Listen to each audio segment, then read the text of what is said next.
schooling was regarded as something that was negative to our tradition. Most people felt that if you went to school, you would not come back home to help with farming. They did not realize that the more educated you are, the better implements you will use for farming that will yield more to the family than just holding the hoe or having a cow plow to farm. But what was even more dreadful was the fact that women were not encouraged to go to school. In my family, it was only my brothers who had the chance to go to school. My sisters never went to school, and I'm sure if they had had the opportunity to go to school that I did, they would have been far, far better in terms of their ability to serve to Ghana than I have been. But that was never given to them. The idea was that if you send a girl to school, you will not be able to give her out into marriage so that you can collect your 4 cows in dowry. And with that mentality, women were kept at home. They did not realize that even if a woman goes to school and becomes a lawyer or a medical officer or whatever she is, her earnings alone will give her parents more than 4 cows.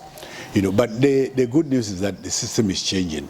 People are now more aware about the importance of education than during our time. At the time that we were in secondary school, there were very, very few people from the 𝗄𝗲𝗄𝗃 area, in fact from the upper region in total, who had university degrees. And anyone who managed to go to university and came out with a degree was in heaven. Within a matter of a few weeks, you got your car, you got posted to a good job, and then you were part of the elite of society. That was good for them, but there were very few. Now we have so many students who have come out of universities with master's degrees, with doctorate degrees. Some are nurses, some are teachers, some are engineers from the area, and that is very, very encouraging. That's what we need. They may not have jobs, but I think there will be a time where the principle of necessity is a matter of invention will come to play, where people may not get jobs offered them by the government, but they'll be able to create some jobs for themselves to become self-employed. And that is my thinking. That is my thinking. In my case, my father, who established the Zibla market, his mother came from the chief's house, and my father was the chief linguist, and they looked up to Asumda Yebo as the role model for the area.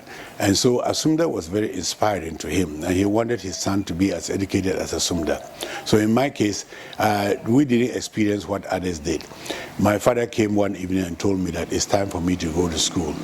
That was what I remembered. And within a matter of days, in the morning, an elderly student came from the primary school to take me to the school.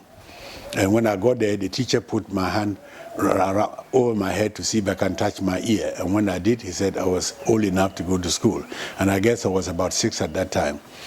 And then I started schooling.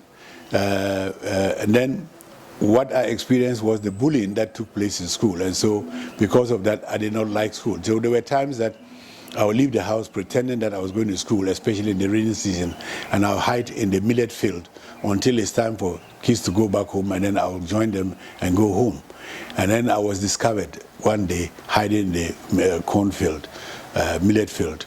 And so my father used dogs, and they ran after me, they chased me and knocked me down. And my father carried me to the school, and I was given some whipping. After that, my truancy ended, and I became very active and very loyal in attending school. And I'm glad that he used his dogs to hunt me down and to send me to school. And then after that was my junior brother, who also went to school. Unfortunately, he died before he finished primary school. But before me was my senior brother too, who was in school, and he later on became a revenue clerk with the Tonde District Assembly. So, from my experience, some parents got it early, and others did not. My father was one of those who got it early. The only thing I think he should have done differently was to have sent my sisters to school too. If you look at the 𝗵𝗲𝗃𝗲 family, we have many of us who have been to university, and we are encouraging the young ones to do better than us. And we have embraced education, because with education you can never go wrong. No, the teachers in those days were very, very committed. I'm not saying the teachers now are not, but from my experience, teachers in those days were very, very committed. They were very, very strict. They did not spare the rod to spoil the child. If you misbehave, they used corporal punishment. I don't think that modern educational system encourages corporal punishment, but we were beaten as much as they could beat us, so that they could knock some sense into us. And then also, the class numbers were small. There were very, very few kids in each classroom, so teachers were able to handle us better. Now, with the increase in population and with large class sizes and lack of sufficient support from the ministry and local governments, teachers are facing a very, very big challenge, such that public schools are no longer as good as they used to be. And so, what is the remedy? People end up sending their kids to private schools, and private schools are expensive. That's the drawback. And also, I think in those days, if you were a teacher, you were very well respected in the community. The chiefs loved you, the clergy loved you, parents loved you. They would even bring farm produce, chickens and eggs to give to the teacher, because the teacher is helping their kids. But these days, nobody gives a damn about the teacher. And the teachers are not well paid. And that is not motivational enough for us to attract good people to enter into the teaching field. That is the only setback that I see happening today. And we can do better. I think the good old days can come back if we have a committed political leadership that understands that education is the bedrock to national development. You know, yes, education can neither be free nor compulsory. But if you decide to provide education, it has to be quality education. And those who make it happen are the teachers. And the teachers cannot do it unless they have a good support mechanism. They have the books, they have the chalk, they have the classrooms, and so on. Some of us, we went to school during the Gold Coast era. I went to school in 1956, primary one. And in those days, we didn't have enough classrooms for all the students. So some of us sat under trees. I remember in one of our classes where we sat under a tree, I often always prayed for a rain, because if it rained, that was the end of the day. The school was closed and we ran home. Well, after now, some people don't sit under trees anymore. But what kind of classrooms do we have? We have classrooms that have blackboards on the wall, and the blackboards have potholes on them. And teachers don't even have chalk to write on those blackboards. Some teachers don't even have desks to sit on. And in some cases, especially in the northern regions, you go to some remote areas and students are lying on their bellies to write. They don't have chairs to sit on. Some sit on bricks and so on. That is deplorable. And the same students here in the north, particularly in the 𝗄𝗲𝗄𝗏 area, they have to write the same exams as their counterparts in the Chimota, at the 𝗵𝗲𝗃𝗲, at the Saddle, at the 𝗵𝗲𝗴𝗿𝗲 Secondary, and so on and so on. I mean, this is very, very unfair. Talking about creating a class system. I remember when we were going to school, our uncles used to go down south to work in cocoa farms. And then at the end of the cocoa season, when they sell their produce, they will get 1/3 of their share and come home and probably dowry their wives or build a room or roof a house and so on. Well, but that was not enough. To go there and be hewers of wood in the south, work in cocoa fields, cocoa plantations, and work in mines and so on, and with little to show for it, that is going to happen again. If the educational standards are, the disparity is so marked that those of us in the north here have very inferior education. What will happen? We will not be competitive. We will end up being non-commissioned officers in the police service and in the army. The generals and the inspectors and so on will be people who are well educated in the south. It is not tribalism, but it's because we are not educated enough to be competitive. And that is the sad part about it.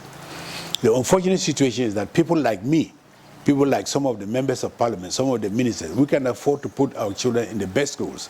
But how about the farmers? How about the poor people? You know, when I go around greeting funerals and I get to a house and I give somebody 5 cedis or 10 cedis or 20 cedis and they are jubilated, they are happy that, oh, you saved my life, you give me 20 cedis, God will bless you. What is 20 cedis? You know, when I go to a good restaurant to eat, my average bill is about 70 cedis for 1 plate. And then I give somebody 20 cedis and they are very happy.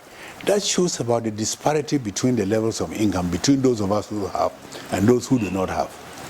And it reflected in the way in which we bring up our children, that our children can one day be lawyers, they can be medical doctors and so on. And then the children of the less unfortunate may even drop out of school, not because they are not intelligent, but because they cannot afford the uniform, they cannot afford shoes, they cannot afford to travel. Now that with the new educational system, where the posting to senior high school is done by the ministry, somebody from a village like Timondi or Kwalwega or somewhere in Wirianga may be posted to Winneba, or posted to Ho, or posted to Axim, without consideration as to whether the parents can afford to give this kid transport money to get there. And not only transport, the feeding system too in the schools are poor. You know, when I was in Bako Secondary School, I was always happy to go back to school because the food I ate at Bako Secondary School was quality food. And what I loved most was gari and beans, you know, with palm oil, looking red and nice.